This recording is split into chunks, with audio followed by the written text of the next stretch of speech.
So clearly we've got a player and a coach now that have two completely separate belief sets. And look, Stephanie White was angry when she made those comments. So you can bet one thing, I'm going to be watching and paying attention to Sophie Cunningham's minutes. If she all of a sudden has a reduction in minutes playing, a full-blown, unparalleled crisis has officially engulfed the WNBA, and executives are desperately scrambling to suppress the leaked audio you are about to hear. The web always wins, though, and the tightly guarded secrets have finally spilled out. Despite relentless media spin projecting locker room harmony, the actual environment has spiraled into an absolute, unmitigated battlefield. Forget the petty on-court rivalries you have seen so far.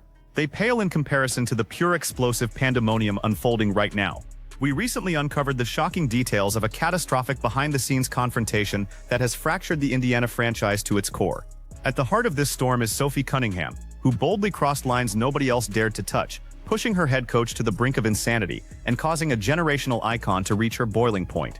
Caitlin Clark's furious screams tore through the arena corridors, demanding to know why she was constantly targeted and why Cunningham was now in the crosshairs. This situation escalated so rapidly that even the administration at the White House felt compelled to intervene, transforming a simple internal dispute into a staggering, undeniable nationwide spectacle.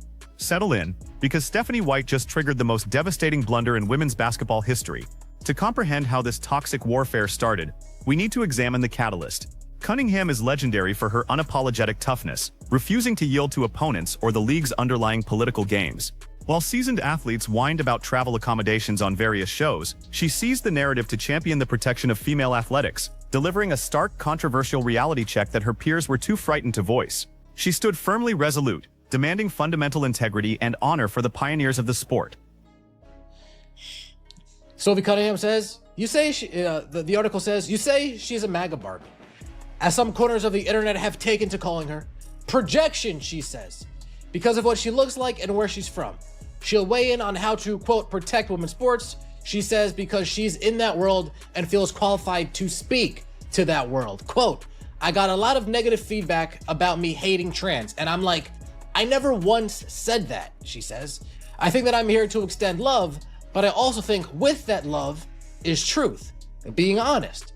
And I want to protect young girls in the locker room or young girls in sport who shouldn't have to go against biological men. Now, prior to yesterday's game, the Indiana Fever media, they flooded Sophie Cunningham. Apologize, Sophie, apologize! How dare you! And then Sophie Cunningham says, in that story with ESPN, you talked about wanting to protect young girls who shouldn't have to go against biological men. Just can you expand your viewpoint on that? I mean, I think I said what I said. I think it's kind of common sense. And I think I'll always believe in that. I think it's really important to protect children. The digital landscape erupted instantly, with countless supporters rallying behind her fearless refusal to accept the standard sanitized corporate messaging. However, while the public celebrated her audacity, the atmosphere inside the Indiana executive suites turned aggressively dark and vindictive. Management strictly desired players who adhered to their carefully crafted public relations scripts, leading the head coach to conclude that Cunningham had to be forcibly silenced as a stern warning to others. Rather than supporting her athlete and maintaining squad unity, Stephanie White crumbled beneath the intense scrutiny, executing the ultimate breach of trust. Insider leaks confirm that she did not merely disagree with her guard. She actively initiated aggressive retaliatory punishments against her. Category, and so I stand on what I said, and I always believe that. Yeah, do you see your advocacy on that, like, taking any form going forward? You know, I don't know. I'm not a very political person, but I do have beliefs, I have morals, and I'll always stand on those and be true to who I am. And I think people are going to take it how they want to take it, but I've never even really said anything about that. And so when it comes just to protecting young girls in sport and women in sport, I feel very strongly about that. I think that's why you have Title IX. That's why you have some of the greats in women's sports. If Title IX and women's sports weren't protected, then you wouldn't hear about any type of women in sport. And so I think in the future, it's just really important to protect. Do you think, I guess along the line, like that it goes against perhaps, some people might say, hey, for the trans community, this could be something that could come back on us or be targeted against us. Like, how do you, I guess, view that sort of critique? You know, like I said, I extend love, and I don't dislike anyone. Like, I think. Behind locked doors, completely baseless accusations were hurled at the veteran guard, accompanied by threats of lengthy suspensions, the sudden revocation of her starting role, and a permanent exile from the strategic playbook. This represented a ruthless, calculated campaign of sabotage, aimed at intimidating every other player on the roster. The underlying threat was clear: step out of bounds with your personal beliefs, and your professional trajectory will be annihilated. The head coach wrongly assumed she could execute this brutal discipline without detection, forcing her entire squad to comply like mindless subordinates. Unfortunately for her, she completely ignored the fact that the entire nation was already scrutinizing their every move, and she drastically misjudged the fierce loyalty of the sport's biggest phenomenon, Caitlin Clark. When it comes just to protecting young girls in sport and women in sport, I feel very strongly about that. I think that's why you have Title IX. That's why you have some of the greats in women's sports. If Title IX and women's sports weren't protected, then you wouldn't hear about any type of women in sport. And so... Damn. Sophie, I said what I said. Whoa. you know they were hoping that Sophie Cunningham would apologize, would walk back all of her words that came out in that article. You were hoping. Sophie Cunningham played 7 minutes in the first half after doubling down on what she said. Folks, I don't remember Sophie Cunningham playing 7 minutes in a first half all season long in the game that she played in. But then after that, you have the Indiana Fever putting out a statement. Our players are thoughtful adults with their own perspectives and voices, and those views are their own. We are committed to welcoming fans from every background and treating everyone with respect. And that's what guides us. Well before the vindictive sanctions could be officially implemented, a genuinely unimaginable development occurred, elevating the dispute to an entirely new echelon. A staggering wave of cultural and political validation swept across the country when the nation's highest office suddenly entered the conversation to back the controversial statements. By effectively endorsing the targeted player, the executive branch utterly dismantled the carefully constructed smear campaign that management was desperately attempting to orchestrate. Picture being a leader trying to unjustly sideline your own team member for voicing her convictions, only to discover that the presidential administration and the American public have fiercely rallied to her defense. White was unequivocally caught red-handed, firmly planted on the losing side of this historic cultural moment. Quote, I said what I said, Cunningham told reporters. Or rather than me just saying that, let's hear from Sophie Cunningham herself. Listen to what she had to say. Talked about wanting to protect young girls who shouldn't have to go against biological men. Just can you expand your viewpoint on that? I mean, I think I said what I said. I think it's kind of common sense. And I think I'll always believe in that. I think it's really important to protect children. And that's little girls who are also involved in that category. And so I stand on what I said, and I always believe that. I stand with Sophie Cunningham.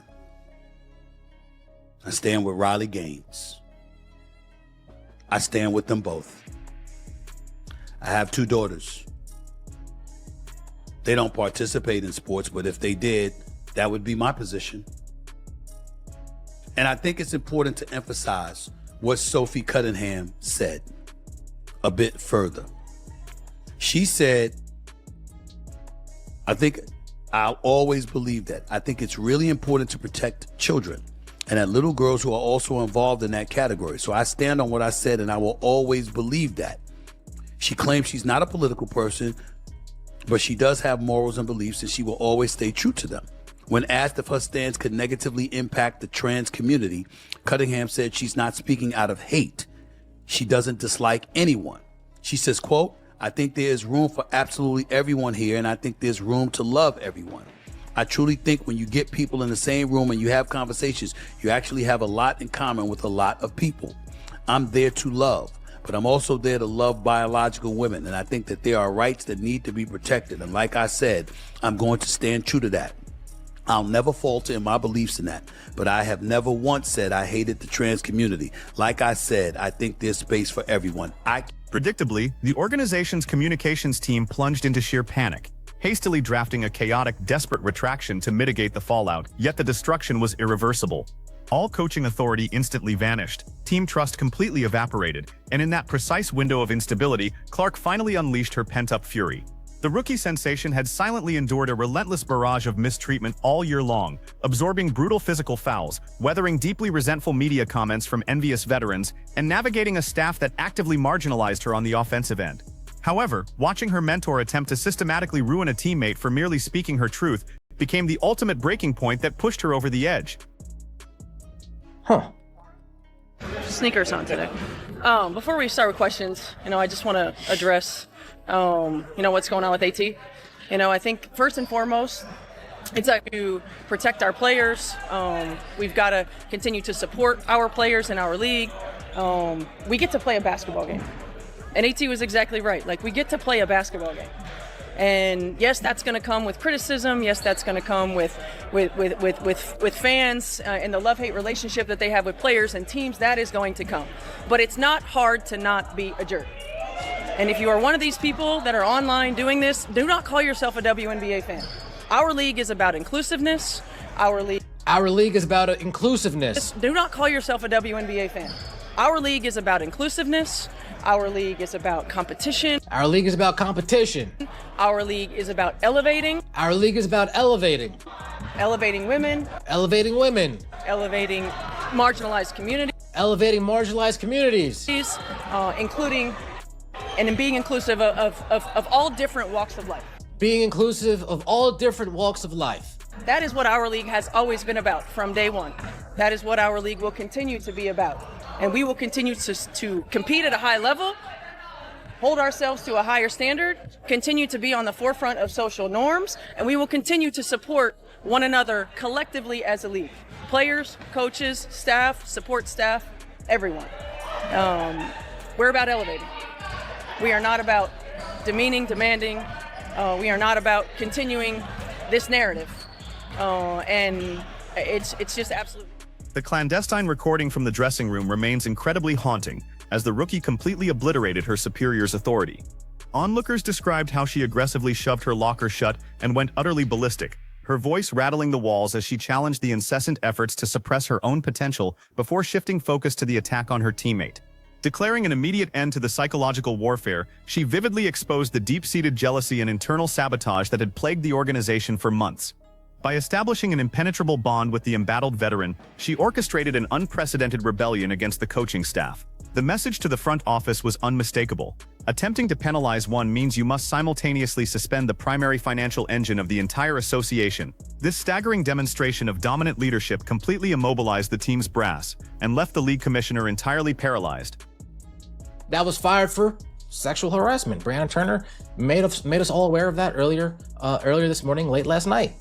Indiana Fever put out a statement about that. Quote, protecting our players and employees and maintaining a respectful, professional workplace is our top priority.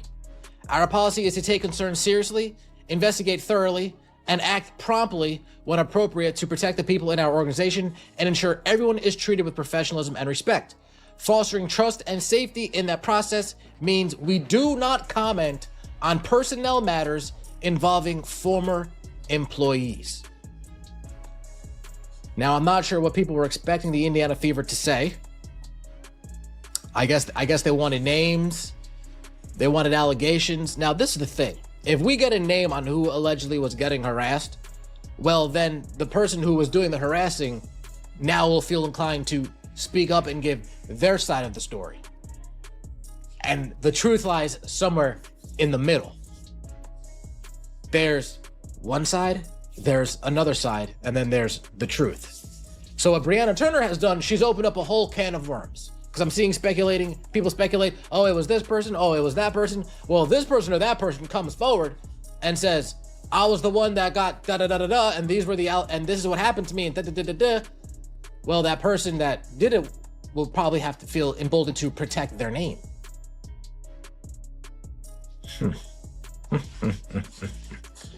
Interesting. The Indiana Fever responded quite quickly to the They responded within 24 hours to the Sophie Cunningham statement, and they responded within 12 hours to the Breonna Turner statement. Let me know your thoughts. Right now, the Indiana organization resembles an active combat zone rather than a professional sports franchise, and the rookie phenom is commanding the front lines. With federal intervention, a steadfast veteran refusing to back down, and a superstar leading an open revolt against management, time is running out to find a solution. The pressing issue now rests squarely on the association's shoulders.